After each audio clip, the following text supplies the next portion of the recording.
Magandang araw sa inyong lahat, mga Triskelion sa buong mundo. Ito po inyong kapatid na si Brother Ramon Monching Ocampo na humaharap uli sa inyo sa araw na ito upang bumati sa inyo ng isang magandang umaga, magandang hapon, magandang gabi. Ngayong araw na ito, mga kapatid sa kapatirang Tawaga Mafi, gusto ko pong ipaliwanag kung ano po itong ating ginagawa ngayon. Ito po yung first episode ng El Elyon Ministry at marami nagtatanong sa akin kung bakit itinatayo itong ministry na ito at gusto kong kunin itong pagkakataon na ito upang ipaliwanag kung bakit natin ginagawa itong El Elyon Ministry. As Triskelions, ang orientation natin is that the Triskelion is the conglomeration of three dynamic forces in the universe. Sabi natin, Fortis, Voluntas, Fraternitas. Pero brads at sis, kung inyong titingnan, isipin nyo talaga, what did we just say? The Triskelion is the conglomeration of three dynamic forces in the universe. Think about that for a moment and isipin natin ng mahinahon. At sabi isa, universe tol. Universe ang pinag-uusapan natin dito eh. Nung nag-orient ako sa UP Diliman noong 1970s, at ako ang chairman ng orientation committee sa UP at that time, medyo di ko na ba siya napansin itong conglomeration of three dynamic forces in the universe. Fortis, Voluntas, Fraternitas. There was a time, nag-usap kami ni Brad Tito Vinida, yung one of our founding fathers, at sinabi sa kanya, Tito, has it ever occurred to you na when you say Triskelion, the conglomeration of three dynamic forces in the universe, we're talking about the universe. Think about it, the universe. We're not even talking about the Philippines or the Earth. We're talking about the universe. So I asked Tito Vinida, sabi ko sa kanya, Brad, who is Fortis? Tanong ko si Brad, sino ba epitome ng Fortis? Nag-isip siya. Eh ba sabi ko, God the Father? Kasi God, we consider God the Father as God Almighty, the creator of the heavens and the earth, the creator of all things visible and invisible. So if we're talking about the epitome of Fortis, we're talking about God the Father, di ba? Sabi niya, oo nga, no? Okay, sabi ko sa'yo, what about Voluntas? Who is and what is the epitome of Voluntas? Think about it, Brad. Voluntas, free will, di ba? Yung sinasabi natin sa ating mga Triskelions. So sabi ko sa kanya, di ba, if you really think about it, as Christians, the epitome of Voluntas is the Lord Jesus Christ. Because sabi niya, kay Lord Jesus at the agony of the God, God the Father, when he had the agony in the garden, sabi niya, Lord, my Father, if it's possible for you to take this cup away from me, please take this cup away from me. But, sabi niya, not my will, but your will be done. So that's voluntas, free will. In fact, sabi ni Lord Jesus, di ba, if you look at the Gospel of John 9, sabi niya, no one takes my life away from me. I have the power to lay it down. I have the power to take it up again. This command I received from my Father. So sabi ko, Tito, Tol, who and what is the epitome of voluntas? Isn't it Jesus Christ? Di ba? O nga, no, sabi niya. What about fraternitas, Brad? Sabi ko siya, brotherhood. Di ba, we call ourselves brads, tol, sis. We call ourselves in the fraternity as brothers and sisters. But also in the Christian community, we call each other brothers and sisters. And why is that? Because I told you, di ba, the epitome of fraternitas, brotherhood, di ba, Tito, is the Holy Spirit. No, sabi niya, no. So if you really think about it, tol, sabi ko kay Tito, the Triskelion being the conglomeration of three dynamic forces in the universe, we, without even knowing it, without even being aware of it, we're talking about the blessed Holy Trinity. God the Father, God the Son, God the Holy Spirit. Again, brads, don't get me wrong. I mean, naintindihan ko may mga brads tayong Muslim, pero karami naman brads Kristiyano, but this El Elyon ministry is really to address the brads who profess themselves to be Catholics, who profess themselves to be Christians, so that at least maintindihan ng mga brads na itong ginagawa namin sa El Elyon Ministry is not something that's out of the blue. It's been there. Kumbaga sa noon, nakaukit na sa ating kapatiran yung spiritual dimension. Kaya lang, lagi ko sinasabi, unless we put a spiritual dimension in our fraternity, we will not be able to achieve what we always call a supremacy. Because to really, supreme nga tayo sa fraternity system, pero rumble naman dito, gulo dyan. At sinasabi nga natin, that the Triskelion is the greatest friend that you'll ever have, but we are the worst enemy. Maghanap ka na kung saan pakinalaban mo mga triskil, mga Tawagama Fi, parang kumuha ng batong pinukpok sa ulo, di ba? And we pride ourselves in this supremacy. But I submit to you, my brothers and sisters, and I'd like to share with you, perhaps there's a different kind of supremacy that we should probably aspire for, and that's the supremacy in the spiritual realm. In fact, sinasabi natin lagi sa ating kapatiran, ang Tawagama Fi is concerned about the personal growth of the individual, of the brad. So, nandyan yung tinatawag na academic excellence. Kaya mga estudyante natin, brad, ay talagang nag-aspire na maging scholar. Ako, when I entered the fraternity back in UP, Diliman, scholar ako eh. In fact, that's the reason why I joined the fraternity. Nasabi sa akin ng mga brads doon we'll be able to maintain your scholarship without realizing that when I entered the fraternity, yung scholarship ko medyo nawala. Dahil alam nyo naman, yung frat natin umabot sa talagang rumble dito, rumble dyan, at talagang grabe yung ating pinagdaanan. But now that we are where we are, mag-50 years na tayo, brad and sis medyo, hindi ba kayo nag-iisip, para bang wala pa rin tayong nararating?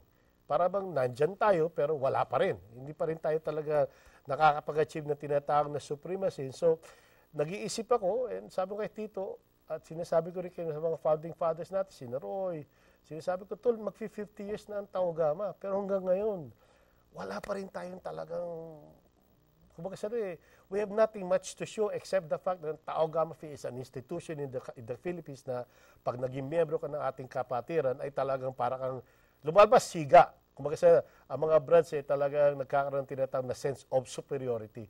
But I submit to you mga brads, this is not the supremacy that I think we should aspire for. In fact, I always talk about this thing called nation building, this talk about the brass being community leaders and all that stuff, this Triskelion youth movement.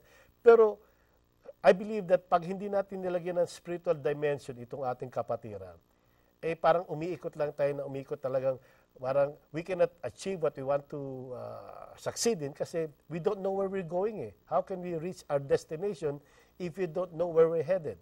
And so today, and perhaps in the next few times that we'll be talking to each other, maintindihan bakit may LL yun. LL yun, if you think about it, is inspired by the word Triskelion. Sabi kay Tito Binida, tol, tingnan mo yung Triskelion. Jumblin mo yung the word Triskelion. Umpisa mo na, Trisk. T-R-I-S-K. Okay? If you think about it, T-R-I-S-K, pag ginumble mo yan, maging ibig sabihin, Christ. Di ba? L yun. Okay. Hindi naman tayo Triskelion eh.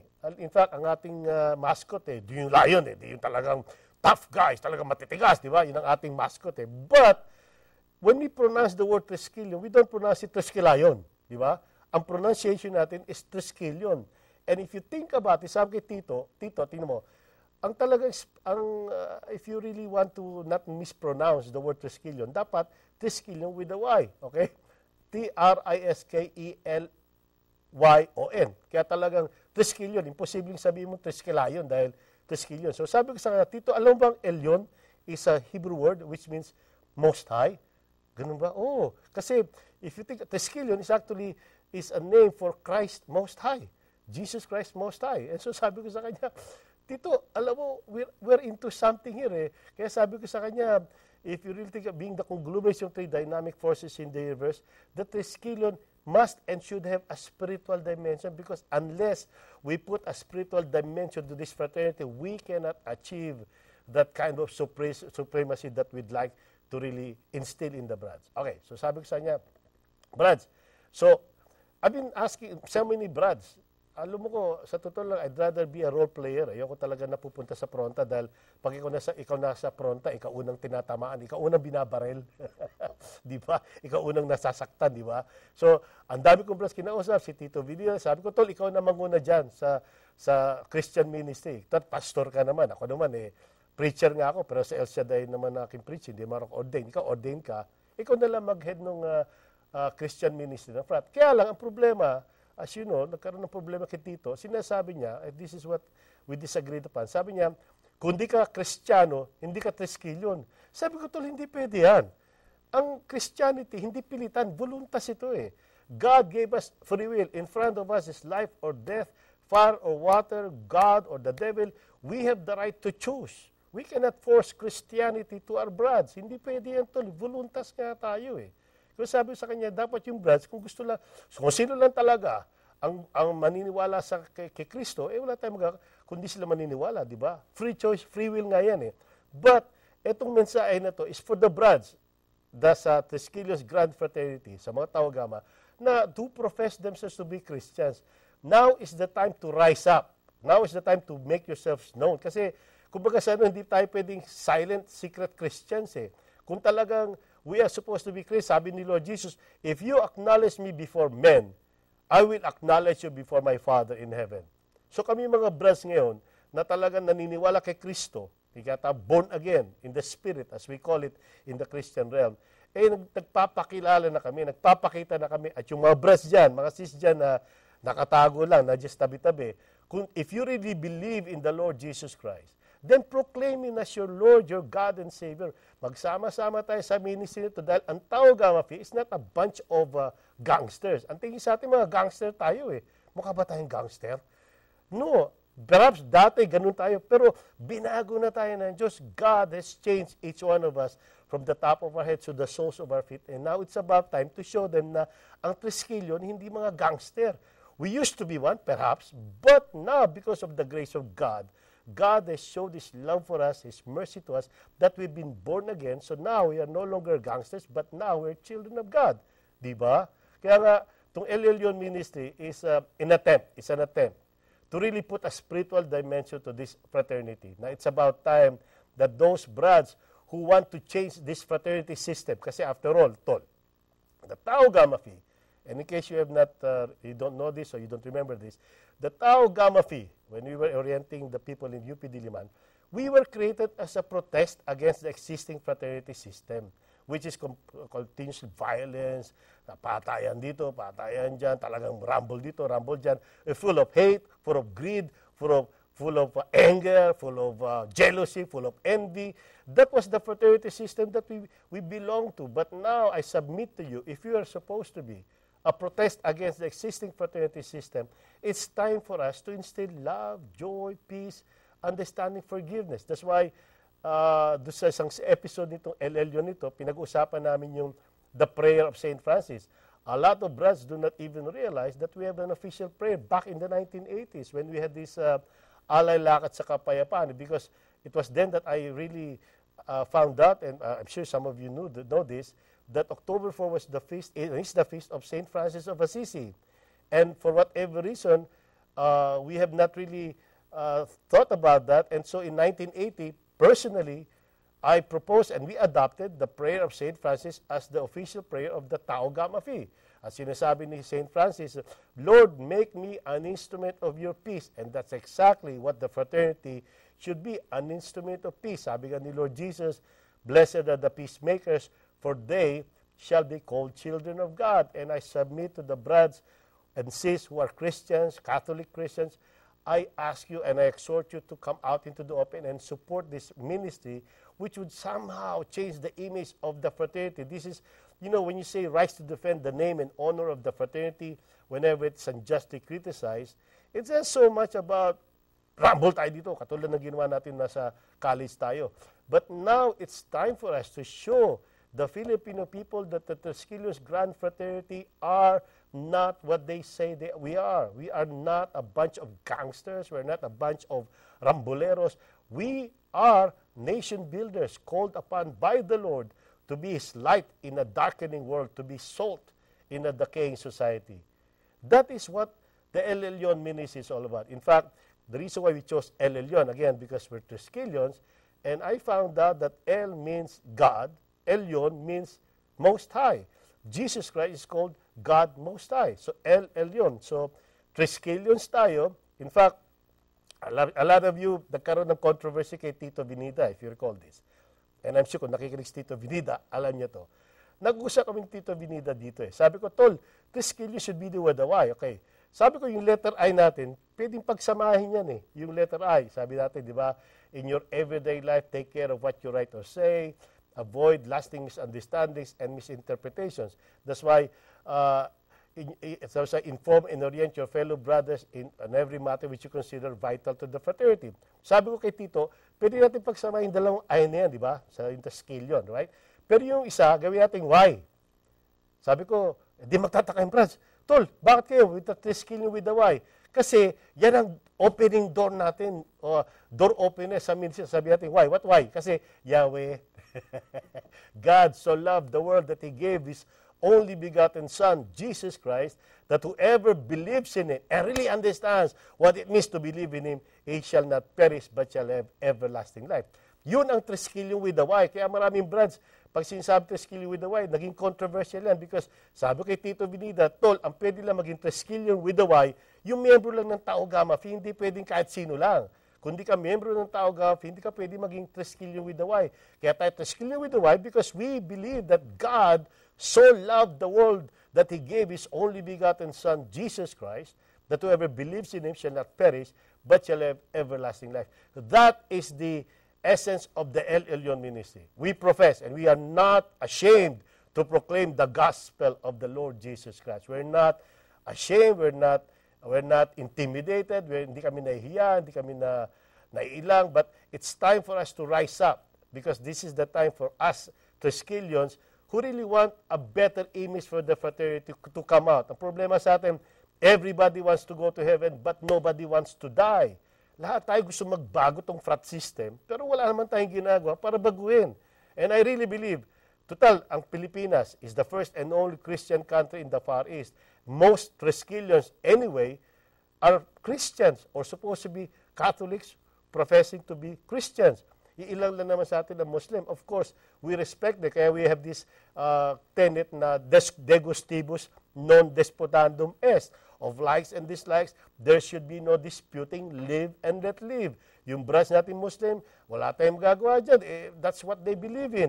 But for those of us, those Triskelions, who are supposedly Christians, don't be nominal Christians. It's about time for us to really say, yes, we are Christians and we believe and we proclaim that Jesus Christ is our Lord, our God, and Savior. In fact, dito sa El Elyon Ministry, yung codes of conduct natin, i-maintain yan. Tennis codes of conduct natin, i-retain yan. Pero with one basic difference. Yung Grand Triskelion, di ba? Sabi natin, the Grand Triskelion is righteous, just, and strong. He shall be obeyed. Those members of the El Elyon Ministry may bago, may konting twist. Ano yan? Jesus Christ is going to be our supreme Grand Triskelion. Kasi we believe that we are the supreme fraternity. So, si Jesus Christ is the supreme Grand Triskelion of all members of the El Elyon Ministry branch who believe that He is our Lord and our God, He is righteous, He is just, and He must be obeyed. Diba? Sabi nga natin, diba lagi sa ministry, why, sabi ni Lord Jesus, why do you call me Lord, Lord, and not follow what I preach? Diba? Not everybody who calls me Lord, Lord will be saved, but only those, sabi ni Lord Jesus, who do the will of my Father in heaven. And so my brothers and sisters in the Tau Gamma Phi, those who profess to be Christians and Catholics or Christians, kasi isa lang naman yan eh. Isa nagsasabi sila eh, uy, hindi ka na pala Christian, hindi ka na pala, sabi na, nung naging born again yung ibang branch, hindi ka na pala Christian, sabi doon, in fact, meron ito, story na lang. May isang kliyente, sabi ko sa kanya, are you Christian? Sabi sa akin ng kliyente, hindi po ako Christian, Katoliko po ako. Duh! Kung Katoliko ka, Kristiyano ka.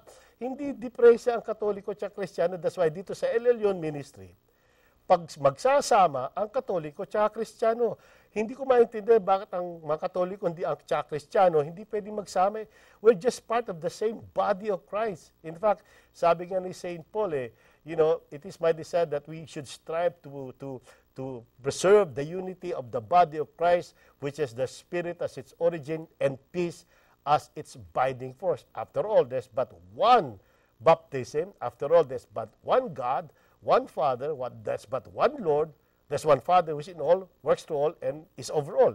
Isa lang naman ating Panginoon, si Jesus. Isa lang ating baptismo, si Jesus din.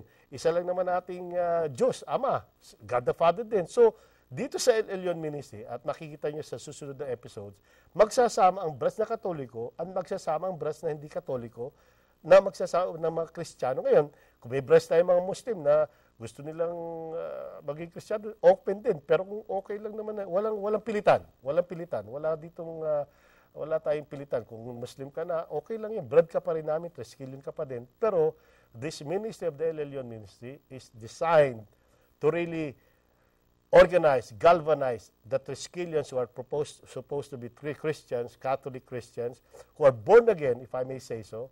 And hopefully the next few episodes, maintindihan natin kung ibig sabihin ng born again, para maintindihan natin na this is the time for us to harvest. The harvest is so great, ang daming brads na 1,000,000 daw tayo all over the world. Pero hindi ko alam kung lahat yan masasalba. So, ang El Elyon Ministry, ang ministry natin is for the Triskelions, their families, and their friends. Sabi nga ni Lord Jesus, if there's more joy over one single repentant sinner than over 99 righteous people who have no need for repentance.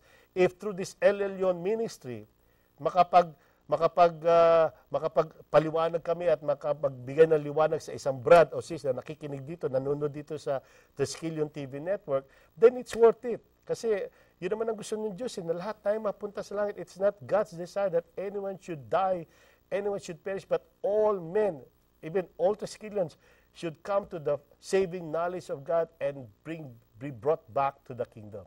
Kaya, mga kapatid sa Triskelions, I have so much more to tell you, but you cannot bear it now. But when the Holy Spirit comes to all of us, then you will understand bakit itong kapatid niyo si Brad Monching Ocampo ay may such a zeal to propagate the gospel of peace as my footgear. Because if this is not something that I will do, then my life is of no purpose.